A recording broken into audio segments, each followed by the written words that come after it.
आज हम chat GPT से पूछेंगे नीति आयोग के बारे में। तो हम टाइप करते हैं what is NITI Aayog.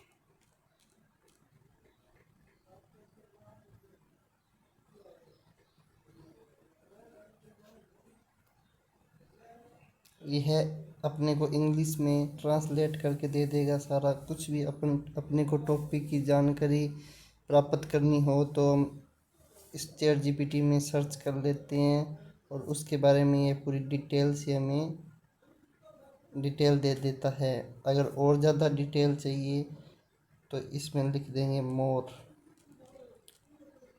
Detail, तो यह उसी टॉपिक पर और ज़्यादा डिटेल दे देगा। अगर इसकी लैंग्वेज चेंज करनी है अपने को तो गूगल के माध्यम से भी कर सकते हैं, या इसे भी कह सकते हैं ट्रांसलेट इनटू हिंदी लैंग्वेज। मेरे पास गूगल का इसके अंदर एप्लीकेशन है तो मैं सीधा ही ट्रांसलेशन कर देता हूँ इसका हिंदी में। तो इसने उत्तर दिया अपने को कोई भी टॉपिक है उसकी जानकारी लेनी हो तो बहुत अच्छे से जानकारी ले सकते हैं। इसका उपयोग हम किसी भी तरीके से कर सकते हैं, कोई भी वीडियो के लिए, कोई ब्लॉग के लिए, किसी भी में। नीति आयोग, जिसमें national institution for transforming India के रूप में भी जाना जाता है, ये उसका पूरा नाम है। 2015 में भारत सरकार ने एक थिंक टैंक स्थापित किया गया था।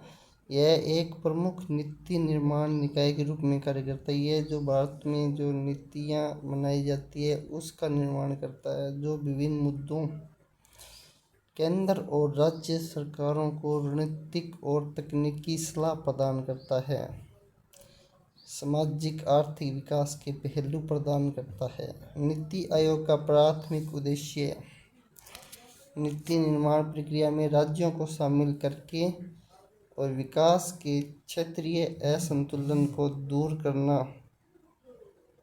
भारत में सहकारी संघवाद को बढ़ावा देना है। यह स्थायी और समावेशी विकास को बढ़ावा देने, प्रमुख नीतियों कार्यक्रमों की पहचान करने, उन्हें लागू करने, उनकी प्रगति की निगरानी करने की दिशा में काम करता है। नीति आयोग ने योजना आयोग का स्थान लिया, जो कि 1950 में अपनी स्थापना के बाद भारत में पंचवर्षीय योजना बनाने, उन्हें लागू करने के लिए जिम्मेदार शीर्ष निकाय था। जो पहले पंचवर्षीय योजना बनाने वाला निकाय था उसी का स्थान लिया नीति आयोग ने, जो कि 1950 से चल रहा है। योजना आयोग के विपरीत नीति आयोग परिणाम पर ध्यान केंद्रित करते हुए नीति निर्माण के लिए अत्यधिक लचीला है।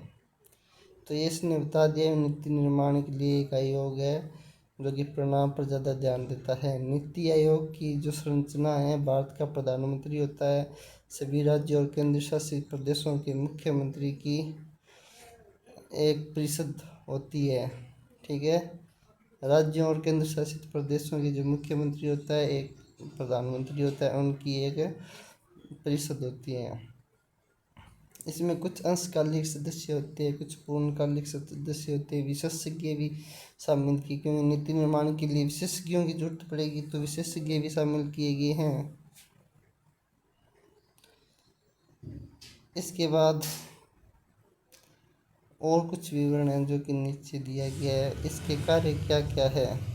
नीति आयोग अपने जनादेश को पूरा करने के लिए कई कार्य करता है। इसमें नीति निर्माण हो गया, रणनीतिक योजना होगी, कार्यक्रम तैयार करना हो गया, उन क्षेत्रों को पहचान करना जिनमें नीतियों की आवश्यकता होती है।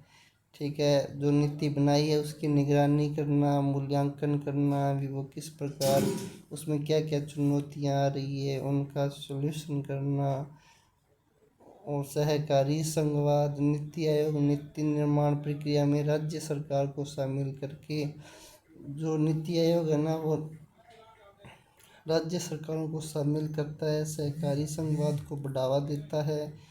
ये क्षेत्रीय असमानताओं को दूर करने, समावेशी विकास सुनिश्चित करने, केंद्र और राज्य सरकारों के बीच सहयोग को बढ़ावा देता है। जो रिसर्चर होती है, ज्ञान का प्रसार करना, उनमें भी नीति आयोग का बड़ा हाथ रहता है।